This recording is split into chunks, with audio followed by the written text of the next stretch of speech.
Praise lord. అందరికీ క్రీస్తు నామములో శుభములు. చాలా సార్లు మన గృహంలో యేసు క్రీస్తు ఇంటికి అధిపతి, నాయకుడు అనే వర్డ్స్ పెట్టుకుంటాం. క్రీస్తు ప్రభు మన జీవితానికి అధిపతి, నాయకుడే కాదు, మన కుటుంబం యావత్తుకి అధిపతి, నాయకుడుగా ఉండాలని అభిలషిస్తున్నాడు. రక్షణ మనం వ్యక్తిగతంగా పొందుకోవాలి, కానీ కుటుంబం యావత్తుకి రక్షణ దయచేయాలని ప్రభు అభిలషిస్తున్నట్లుగా మనం బైబిల్లో చూడొచ్చు.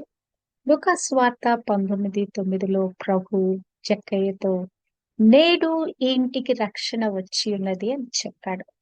అపోస్తుల కార్యములు 16:14-15 చూస్తే పౌలు బోధిస్తున్నప్పుడు ప్రభు లూదియా హృదయాన్ని తెరిచినప్పుడు ఆమె పౌలు మాటల యందు లక్ష్యం ఉంచిందంట. అంతేకాదు, ఆమె రక్షింపబడటమే కాదు, ఆమెతో పాటు ఆమె ఇంటి వారందరూ రక్షింపబడి బాప్తిస్మం పొందారు. అపోస్తుల కార్యము 16:30 చూస్తే జైలు అధికారి పౌలుతో మాట్లాడుతూ, అయ్యలారా, రక్షణ పొందుటకు నేనేం చేయాలి అని అడిగితే పౌలు చెప్తున్నాడు, ప్రభువైన యేసునందు విశ్వాసం ఉంచుము, ఇప్పుడు నీవును నీ ఇంటి వారును రక్షణ పొందుతారని చెప్తాడు. ఈ 3 సందర్భాలలో మనం చూస్తే రక్షింపబడిన ఈ కుటుంబాలకి దేవుడు అనుగ్రహించిన కృపను బట్టి నేను ఎంతగానో సంతోషిస్తున్నాను.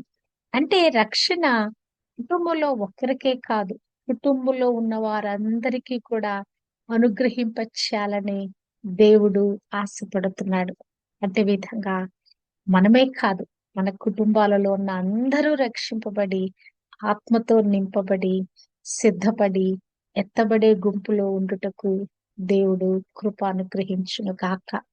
ప్రభువు మన గృహాలకు అధిపతి, నాయకుడే కాదు, మన జీవితానికి, మన కుటుంబంలోని ప్రతి ఒక్కరికి రాజుగా ఉండును గాక.